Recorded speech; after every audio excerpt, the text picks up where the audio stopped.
나무만 보지 않고 숲을 바라보는 시간을 갖기를 원합니다.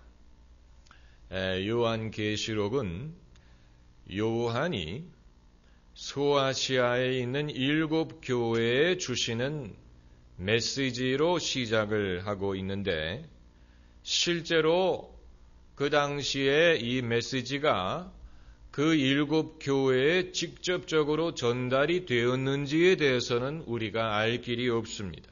거기에 대해서는 우리가 역사적인 기록을 갖고 있지 못합니다.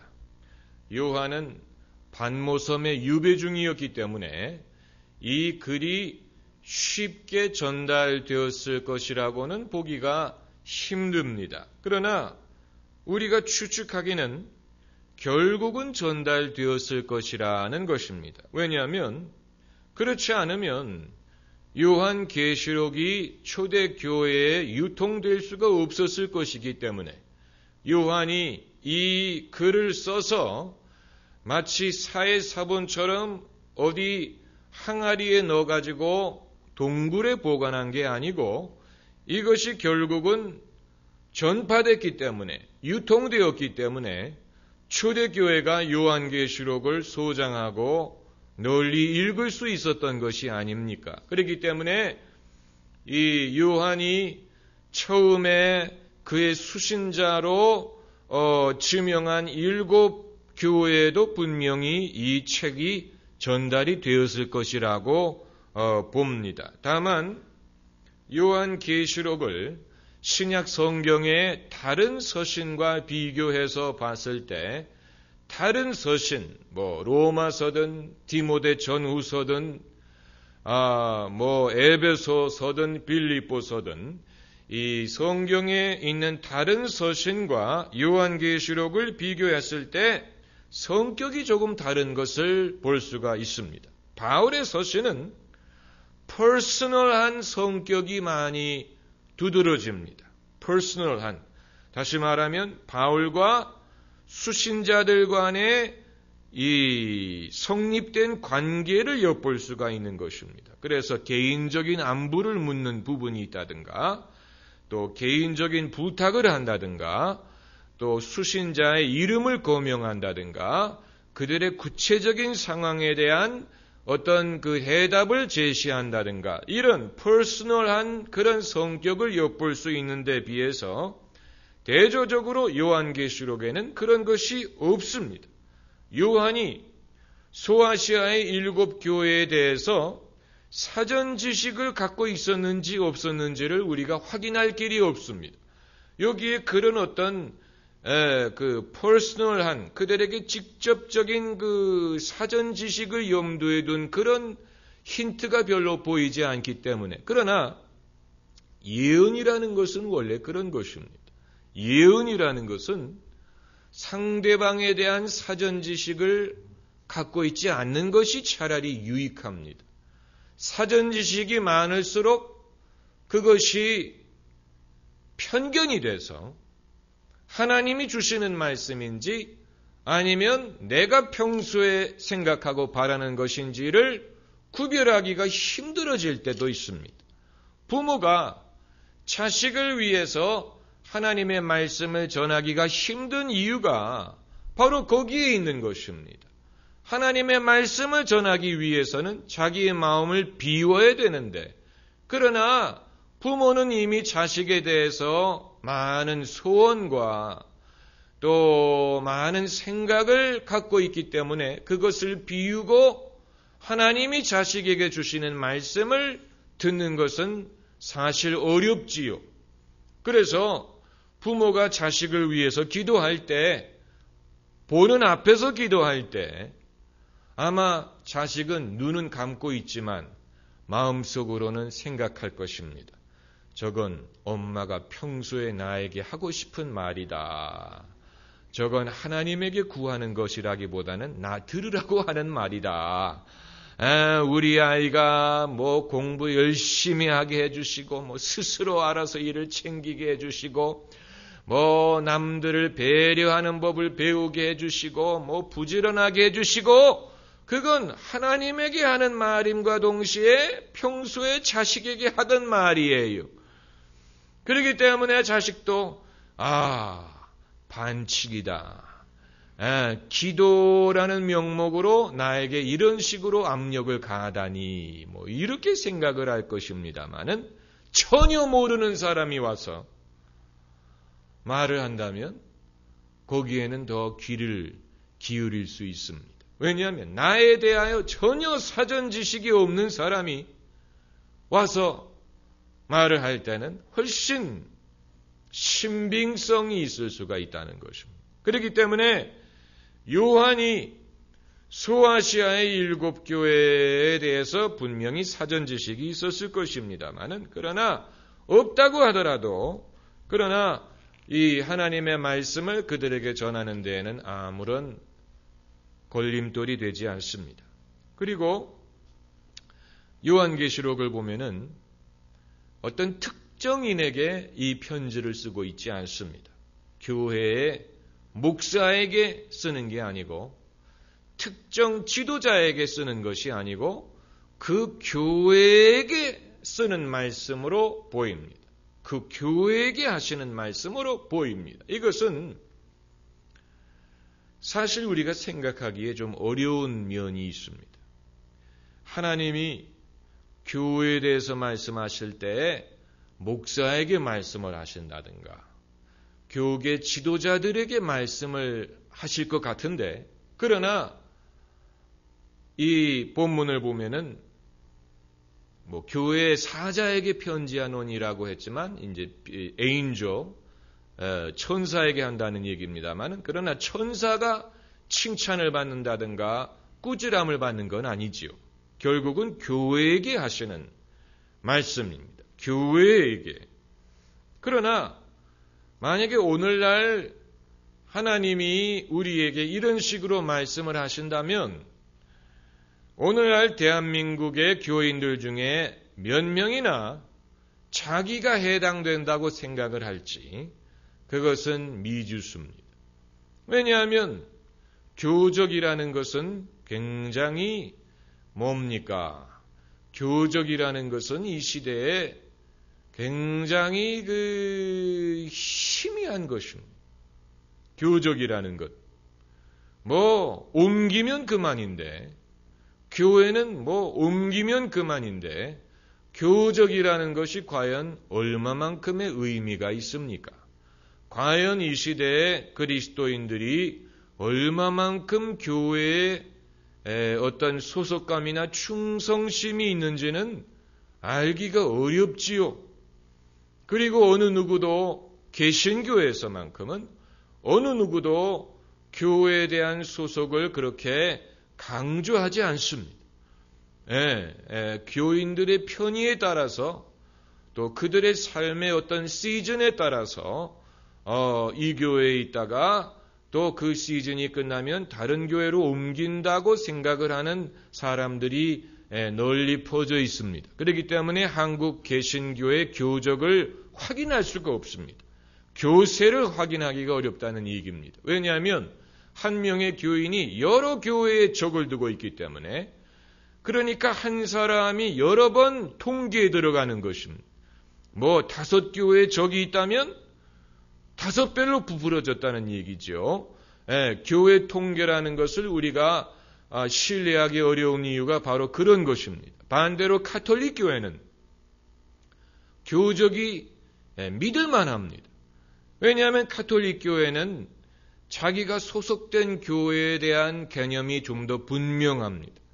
그래서 함부로 교회를 옮기는 게 아니고 개포동 교회다, 도곡동 천주교회다 하면은 거기에 적을 두고 있고 그걸 상당히 중요하게 생각하지만 개신교회는 이 교적이라는 것이 거의 의미가 없을 때가 많습니다.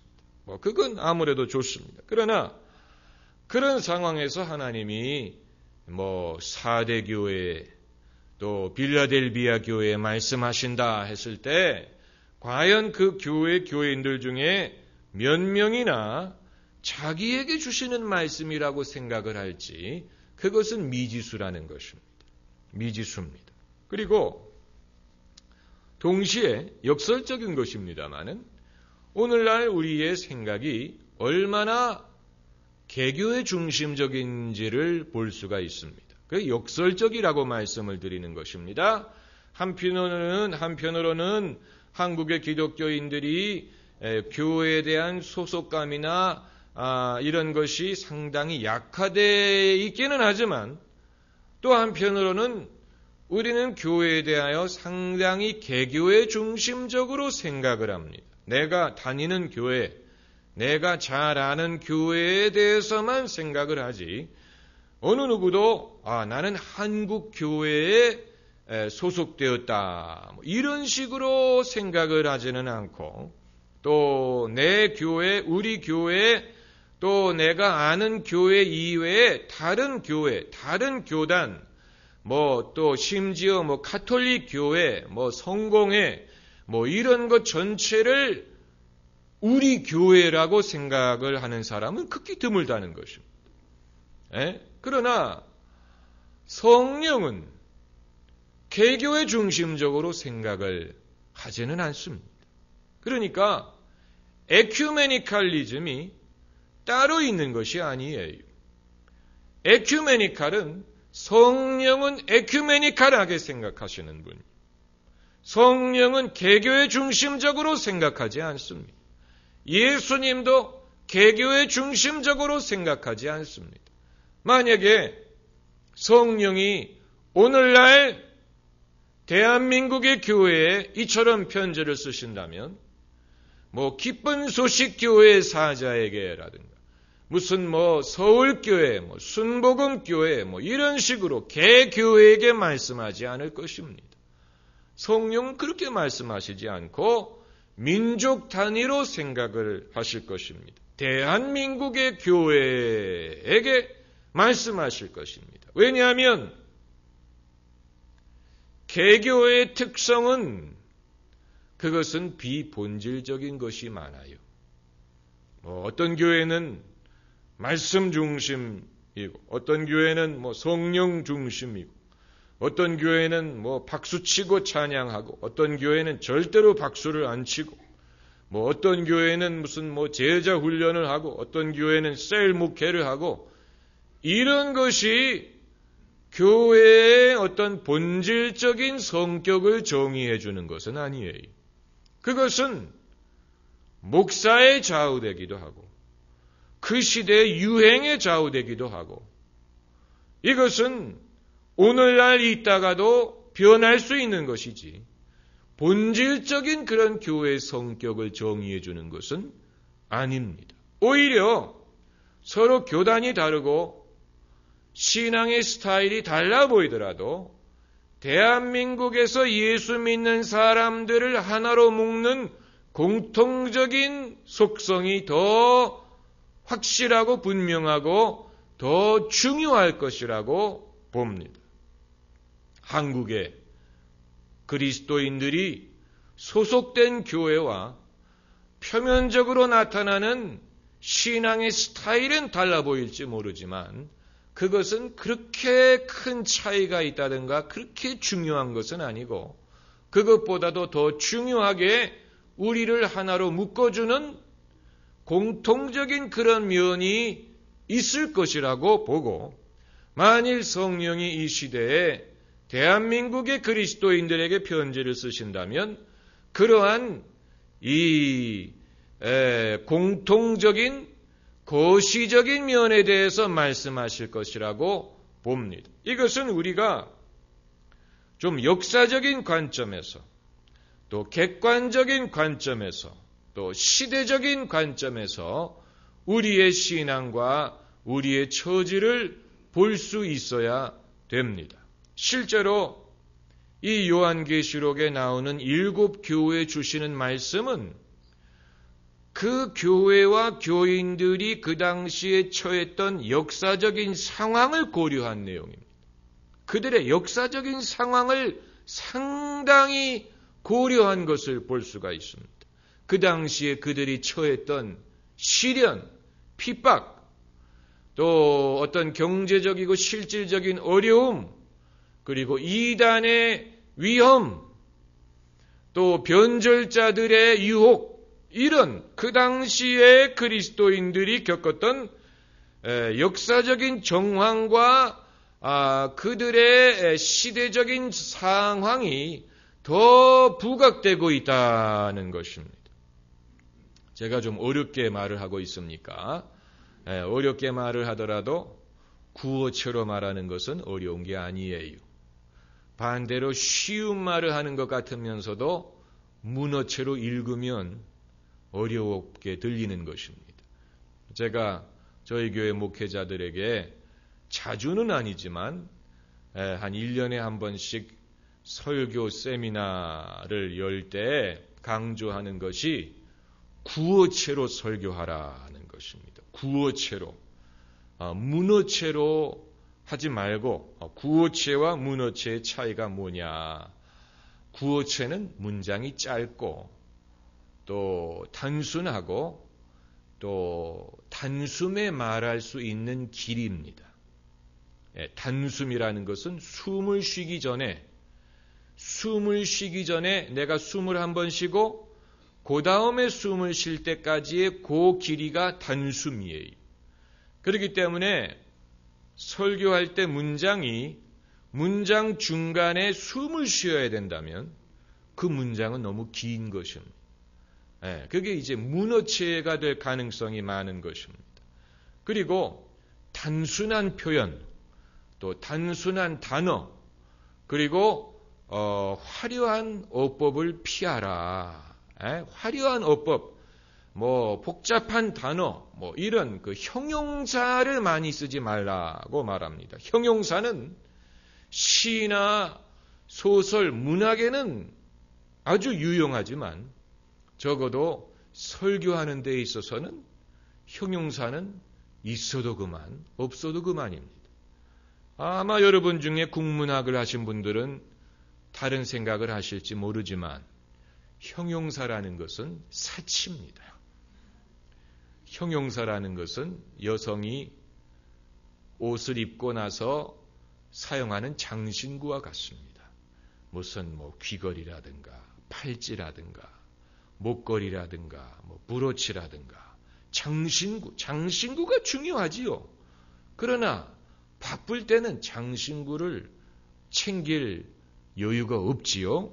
마찬가지로 형용사도 문장을 만드는 데 있어서 문장을 더 아름답고 멋있게 만드는 데 도움을 주기는 하지만 형용사가 없어도 얼마든지 의미 전달은 됩니다. 그리고 오히려 말하고자 하는 그 핵심이 더 분명하게 전달이 됩니다. 형용사가 많을수록 저 사람이 무슨 말을 하려고 하는지 알기가 좀 어려워집니다. 형용사는 사실 사기꾼이나 변호사나 장사꾼이 쓰는 경우가 많습니다. 사뭇, 진솔한, 무슨 하도 제가 형용사를 안 쓰다 보니까 사실 별로 사뭇 무슨 뜻입니까? 그게 도대체 어쩌자는 말입니까? 사뭇 예수님도 사실 직설적인 표현을 많이 쓰셨습니다. 진실로 내가 너희에게 말하노니 너희가 돌이켜 어린아이와 같이 되지 아니하면 결단코 하나님 나라에 들어갈 수 없으리라. 거기 형용사가 없어요. 주어와 동사와 목적어가 있는 것뿐이지요. 그렇지 않습니까? 탕자의 비유를 보세요. 거기에 형용사가 별로 없습니다. 주님이 스토리를 멋있게 만들 필요를 느끼지 못했습니다. 왜냐하면 이건 문학이 아니고 이것은 어떤 스토리를 말하려고 하는 것이 아니고 인간의 구원과 천국과 하나님에 대한 진리를 말하는 것이기 때문에 어떤 이것을 화려하게 치장할 필요가 전혀 없는 것입니다.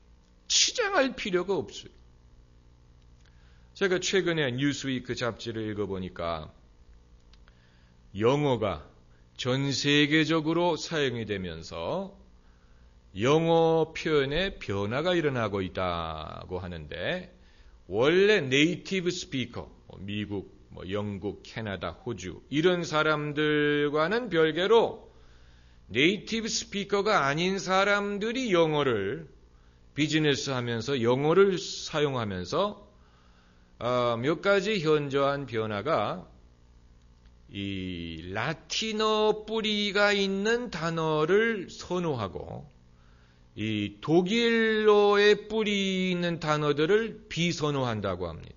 그러니까 예를 들면 연기하다라는 말을 할 때 이 라틴어 뿌리가 있는 postpone 이런 말을 해야 사람들이 제대로 알아듣지, 그게 아니고 영어의 idiom, put off 그런 말을 하면 사람들이 잘 못 알아듣는다는 것입니다. 사실은 postpone이란 말은 더 어려운 말이지요.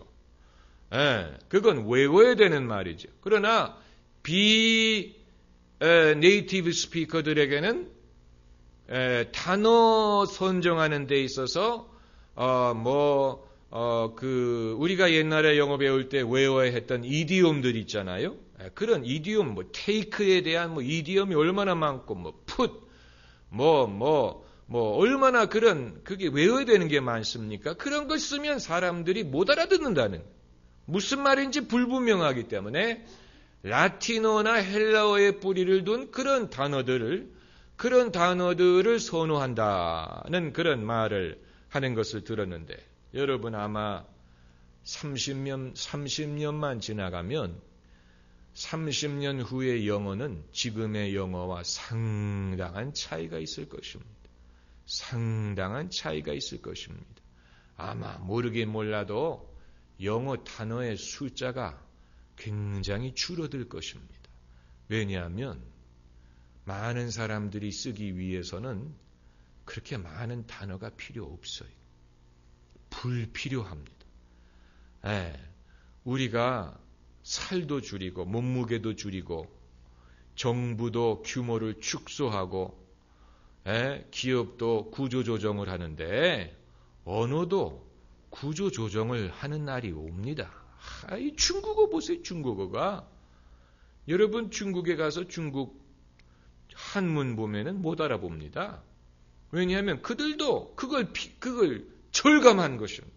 구조조정, 너무 그 한문이 복잡하고 어렵기 때문에 그걸 단순하게 표기하는 법을 터득하지 않았습니까? 그래서 우리가 옛날식으로 한문을 배워가지고 중국에 가면 못 알아봅니다. 이게 무슨 글자인가. 그러니까 그들도 한문이라는 이 랭귀지가 너무 방대하고 너무 복잡하다는 것을 깨닫고 이 정보화 시대에는 그게 불필요하다고 생각하고 간소화하고 있지 않습니까?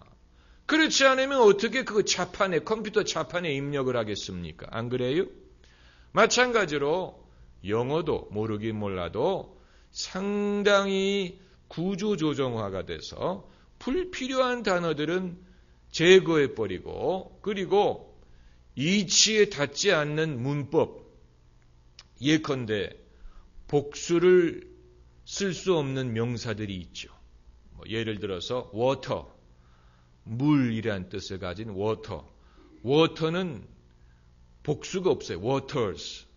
왜냐하면 물을 어떻게 단수 복수를 나누느냐 해서 물은 복수가 없어요. 그러나 앞으로는 아마 생길 것 같아요. 왜냐하면 레스토랑에 가서 give me 2 waters 충분히 말이 되지요. 안 그렇습니까? 물 2잔 갖다 달라 할 때 2 cups of water 너무 길어요. 2 glasses of water 너무 길고 너무 좀 약간 좀 뭡니까? 좀 거만하지요. 물을 달라 그러면 되지 2 컵에 물을 달라. 앞으로는 사람들이 그런 식으로 하지 않고 2 waters 의미가 전달이 되면 그것으로 족하지 거기에 대고 철학적으로 물은 복수를 생각할 수, 복수나, 그러면 안 그랬습니까? two bananas. two banana는 되고 왜 two waters는 안 되느냐? 그러니까 앞으로 다시 말하면 언어는 당연히 변화합니다. 예, 그걸 변화하지 않는다고 생각하는 게 이상한 것입니다. 한국말도 마찬가지. 제가 참 불만을 갖는 것은 우리가 말할 때는 너, 네가 이렇게 말하면서 글을 쓸 때는 네가라고 하면 안 돼. 예, 내가라고. 그러나 그런 식으로 말하는 사람이 어디 있습니까? 안 그래요? 어느 누가 내가 가라 이렇게 말하는 사람이 어디 있습니까? 누가 내가라는 말을 씁니까? 전부 다 네가라고 그러지. 네 거다 이렇게 말하지. 내 거다라고 말하는 사람은 아무도 없어. 그러나 구어와 문어의 차이가 그렇게 있다는 거죠. 구어와 문어의 차이가 있어서 중국어에도 니라는 말을 쓰는데 니하오마 중국어에도 당신을 니라고 말하는데 그렇기 때문에 이제 제가 말씀드리고자 하는 것은 말이 길고 짧고를 떠나서 자기가 마음속에 자기가 말하고자 하는 것이 분명하면 분명할수록 말하는 방식은 쉬워지고 자신에게 분명하지 않으면 어렵게 나옵니다. 자기 자신에게 그것이 분명해야 됩니다. 먼저 자기 자신에게 내가 하고자 하는 말이 뭐냐. 이걸 분명하게 하기 전까지는 사실 강의든 책을 쓰든 설교를 하든 준비가 되지 않은 것입니다. 자기가 하고 싶은 말을 한마디라, 한 문장으로 요약할 수 있어야 됩니다. 그러기 전까지는 아직 준비가 되지 않은 것입니다. 그러니까 여러분 중에 설교를 하거나 셀에서 성경을 가르치시거나 앞으로 설교에 꿈이 있으신 분이나 설교를 1시간을 하든 10분을 하든 내가 오늘 말하고자 하는 것을 한 문장으로 요약할 수 있기 전까지는 내 메시지가 확실하지 않은 것입니다. 한 문장으로 내가 오늘 하고자 하는 말을 한 문장 그리고 제목에 그것이 반영될 수 있으면 더 좋고 제목에 그것이 반영될 수 있으면 더 좋습니다. 여러분 정말로 은혜로운 설교는 제목 하나만 보면 무슨 설교의 내용이고 이것이 성령의 영감에 의한 것인지를 알 수 있는 제목입니다. 제목 하나. 그러니까 그냥 제목을 열심히 믿자 이런 식으로 하면 안 되고 신앙생활을 잘하자 이런 설교 제목은 있으나만 합니다. 그게 아니고 내가 오늘 말하고자 하는 내용이 분명해지면 그러면 그게 제목으로 떠오르게 돼 있습니다. 제목으로. 마틴 루터 킹의 연설 중에 그는 연설이 설교고 설교가 연설이었죠. 마틴 루터 킹의 연설 중에 이런 제목의 연설이 있습니다. I may not go there with you. 내가 여러분과 같이 거기를 가지 않을 수 있습니다. 그게 설교 제목입니다. I may not go there with you. 그 한마디에 영감이 담겨져 있죠. 이건 딱 들으면 이건 모세 얘기다. 모세가 이스라엘 백성에게 가나안에 대해서 말하면서 내가 여러분을 가나안에 대한 믿음을 심어주고 가나안까지 인도하지만 가나안까지는 내가 여러분과 같이 가지 못할 수 있습니다. 라고 말할 때 사용했을 그런 말입니다. 이건 상당한 그런 그 속에 엄청난 메시지가 담겨져 있죠. 이것은 그 당시에 마틴 루터 킹이 흑인 인권 운동을 하면서 내가 여러분에게 꿈을 제시하지만 내가 살아있는 동안에는 그것이 다 이루어지지 않을 수 있습니다. 이걸 말하고자 하는 것입니다. 그러니까 제목 속에 그 뜻이 담겨져 있어요. 대단한 것이지요. 이게 성령의 영감으로 얻어지는 메시지의 특징입니다. 그 제목 하나에 벌써 메시지가 담겨져 있고 거기에서 뭔가 주는 분명하게 전달되는 그런 의미가 한 문장. 그러나 그 한 문장을 가지고 2시간의 연설을 할 수도 있고 뭐 책을 쓸 수도 있습니다. 거기에 대해서 책을 쓸 수도 있습니다. 사회의 변화, 사회가 변화되는 방법, 또 여기에 대해서 사람들이 갖고 있어야 되는 소망, 이런 어떤 그 현실과 꿈의 괴리에서 이로 인해서 두려워하거나 염려하지 말고 다만 당장 이루어지지 않지만 지금 내 세대에 이루어지지 않을 수 있지만 그러나 언젠가는 이루어지게 된다. 이런 어떤 믿음에 대해서 많은 것을 말하고 있지 않습니까? 마찬가지로 하나님이 성령이 오늘날 대한민국의 그리스도인들에게 말씀을 하신다면 우리의 어떤 표면적인 차이점은 주님에게 별로 중요하지 않습니다. 그런 면에서 하나님은 지극히 에큐메니칼한 그런 교회관을 갖고 계십니다. 주님은 장로교회든 무슨 감리교, 침례교, 초교파 이 차이점은 주님에게는 별로 중요하지 않습니다. 그것보다도 더 핵심적인 차원에서 우리를 공통으로 맺어주는 그런 요소들이 있다고 보는데 그것은 우리 내면의 분노, 우리 내면의 한, 그리고 설교 원고를 좀 봅시다. 이 핍박을 경험하지 못한 그리스도인들, 그리고 십자가가 없는 신앙, 그리고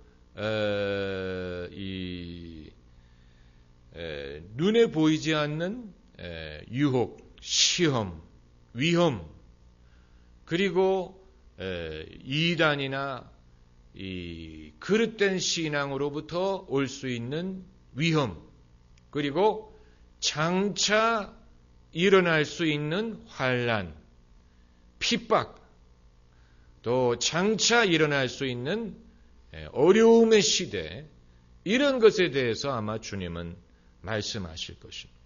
만약에 주님이 요한계시록에 7교회에 말씀하신 것처럼 오늘날 우리에게 말씀하신다면 개교회에게 말씀하지 않을 것이고, 개교회의 차이는 별로 중요하지 않습니다.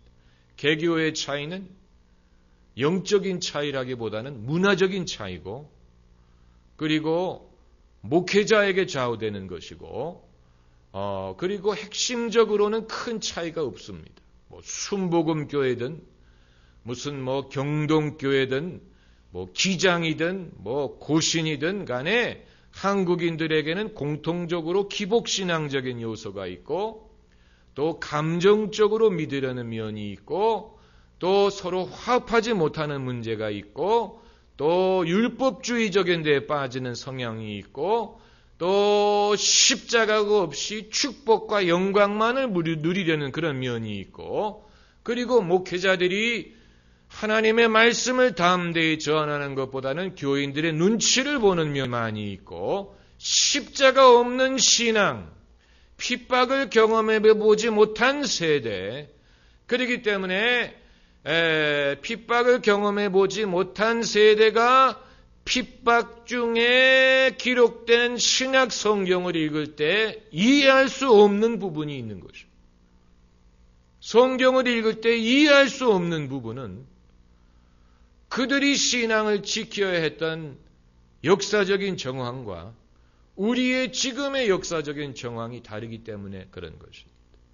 오늘날 예수 믿는다고 시집살이를 하는 사람은 있을지 모르지만 적어도 생명의 위험을 겪는 사람은 없습니다. 예수님을 믿는다고 직장에서 내어쫓기고 집에서 내어 쫓기고 굴 속에 들어가서 살아야 되는 사람은 적어도 아무도 없다는 얘기입니다. 대한민국에는. 북한에는 있을 수 있지만. 그러나 요한계시록이 기록되었을 그 시대에는 그게 현실이었습니다. 그런 현실 속에서 예수님을 믿었습니다. 그런데도 나이롱 신자가 있었어요. 참 신기하지요? 그렇게 어려운 상황에서 정말로 웬만한 각오가 없이는 예수님을 믿을 수 없을 것 같은데 그런 상황에도 아나니아, 삽비라 같은 사람이 나오고 데마와 같은 사람이 나오고 알렉산더 같은 변절자가 나오고 그 당시에도 미지근한 사람들이 있고 이단에 빠지는 사람들이 있고 명목상의 그리스도인들이 있었어요. 그렇다면 환경이 어렵다고 반드시 훌륭한 신앙인이 나온다는 보장은 없습니다. 환경이 어렵다고 반드시 훌륭한 신앙인이 나온다는 보장은 없고 또 환경이 쉽다고 반드시 나이롱 신자가 나오는 것도 아니에요. 너무 우리가 그런 식으로 핍박을 만들 수는 없지 않습니까? 핍박이 없으니까 인위적으로 한번 핍박을 만들어 보자 이렇게 할 수는 없는 노릇이죠. 그러나 눈에 보이지 않는 위험은 있을 수 있어요. 앞으로 우리가 생각하지 못하는 그런 핍박이나 위험이 발생할 수는 있다고 봅니다. 대한민국에 장차 우리의 신앙을 실족하게 할 만한 그런 위험이 있는 요소는 이건 성령의 감동과 지혜로서만이 내다볼 수 있는 것인데 그런 전조는 사방에 있습니다. 그런 전조는 사방에 있다고 봅니다. 일단은 대한민국에서 크리스찬들이 신뢰성을 잃어가고 있다는 것이 위험 요소입니다. 그리스도인들을 더 이상 사람들이 존경하지 않고 그들의 말에 어떤 권위가 따르지 않는다는 것이 위험 요소라고 봅니다. 어떻게 보면 마귀가 하는 일이라고 볼 수 있습니다. 그래서 기독교인의 말을 어느 누구도 신뢰하지 않으려고 하는 그런 세대가 되어버리면 마치 롯이 소돔과 고모라에서 피하려고 할 때 사위될 남자들에게 경고했더니 농담을 하는 줄로 알았다 그랬어요. 사위들이 롯의 말을 농담으로 듣고 진지하게 받아들이지 않았습니다. 얼마나 롯이 신뢰성을 잃었으면 그의 말을 농담으로 들었겠습니까? 그러니까 하나님이 소돔과 고모라를 멸망시키실 때 그 사위될 사람들이 같이 망했습니다. 거기서 구원받지 못했습니다. 마찬가지로 오늘날 기독교인들이 더 이상 신뢰를 받지 못하면 우리의 말이 먹혀들이지가 않고 그리고 사람들이 다른 데에 더 신경을 쓸 것입니다. 연예인이라든가 아니면 우리가 알지는 못하지만 앞으로 어디서 등장할지 모르는 어떤 신흥 종교라든가 종교의 모습은 아니더라도 무슨 어떤 정신적인 운동이라든가 정신적인 지주가 나타난다든가 엄청나게 인기를 누가 얻는다든가 아마 종교인의 모습으로 나오지는 않을지도 몰라요. 그러나 어떤 그 사회 운동가라든가 정신 지도자, 한국 민족에게 뭔가를 제시하는 그런 정신 지도자의 모습으로 나타날 수 있습니다. 그러면서 뭔가 기독교인들을 폄하하고 기독교인들의 모순을 지적하고 이제 기독교의 시대는 가고 우리 민족이 이런 식으로 가야 된다라고 뭔가를 제시하고 엄청난 인기를 인터넷이라든가 이런 데서 엄청난 인기를 끄는 사람이 등장할 수도 있습니다. 그런 사람이 적그리스도 같은 역할을 하게 될 것입니다. 그래서 교회와 기독교인들이 핍박을 받고 박해를 당하고 누가 합니까? 대한민국의 어느 날 법이 새로 생겨가지고 12살 미만의 아이들에게는 성경을 가르치는 것을 금지하게 되는 날이 올 수도 있습니다. 지금은 상상할 수 없지만 그러나 누가 합니까? 성경을 지각이 스스로 판단할 수 있는 능력이 없는 아동들에게는 성경 가르치는 것을 금지한다. 뭐 이런 법령이 통과될 수도 있는 거죠. 모르는 거예요. 국민의 여론이 그런 쪽으로 가면 그렇게 될 수 있습니다. 그렇기 때문에 이런 모든 것은 눈에 보이지 않는 위험이 스타워즈 시리즈 중에 눈에 보이지 않는 위험이라는 시리즈가 있었는데 영화를 봤어야지 알지. Unseen Danger인가? 그래요. 눈에 보이지 않는 위험이 있습니다. 요한계시록에서 하나님이 성령이 경고하시는 것이 눈에 보이지 않는 위험, 현존하는 위험, 그 당시에 이미 그 교인들을 실족시킬 만한 그런 위험에 대해서 경고하지 않습니까? 대한민국의 기독교가 이런 위험에 처해 있을 수도 있는 것입니다. 왜냐하면 지난 수십 년 동안에 교계가 하도 잘못한 게 많기 때문에 하도 잘못한 게 하도 많아요. 그걸 우리가 다 알면 우리가 놀랄 것입니다. 엄청나게 충격받을 수 있는 주로 그 재정적인 면에 그런 것이 있을 것이라고 보는 것입니다. 그동안의 한국의 교계에 여러분 한 가지만 말씀드리면 적어도 교회는 당회가 조직돼 있고 또 재직회가 있고 그리고 이 예산을 알리지요. 그러나 대한민국의 수많은 기도원은 당회도 없고 거기는 헌금이 얼마가 들어오고 어떤 식으로 사용하는지 전혀 어카운터블하지 않습니다. 수많은 기도원들. 그런데 기도원에서 벌어지는 재정적인 비리는 우리가 터치하지도 않았어요. 그건 알려지지도 않았어요. 그거 알려지기 시작하면 한국의 기독교는 지금까지의 기도하고 열심하고 이런 건 하루아침에 무너질 수 있습니다. 대한민국의 기독교가 이렇다. 기도원, 여러분 기도원에 예산 공고하는 거 들어보셨습니까? 그런 거 없지요. 헌금이 얼마가 들어오고 얼마를 지출했는지 알 수가 없죠. 얼마나 많은 사람들이 기도원에 가서 헌금하고 기도하고 응답받을 수만 있다면 집까지 팔아서 헌금하는 사람들이 있는데 여기에 대해서는 전혀 누가 책임지는 사람도 없고 여기에 대해서는 여러분 지금까지 언론이 교회에 대해서만 터치했지 기도원에 대해서는 터치도 못합니다. 그러나 제가 말씀드리는 것은 이게 이제 시한폭탄과 같으면 이런 것이 어느 날 왕창 터지기 시작하면 대한민국의 기독교는 신뢰성을 잃어버릴 수밖에 없는 거죠. 지금도 어려운데 그러니까 주님은 이런 것에 대해서 우려하시고 이건 개교에 어느 교회가 많이 모이고 어느 교회가 인기가 있고 이거는 사실 중요한 게 아니에요. 주님에게는 이 교회나 저 교회나 주머니 돈이 쌈짓돈입니다. 주머니 돈이 쌈짓돈이죠.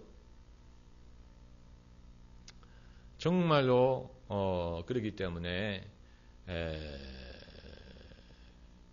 이 시대에 우리가 깨어 있고 또 여러분에게 주시는 사명을 기억하셔야 될 것입니다. 기도하십시다.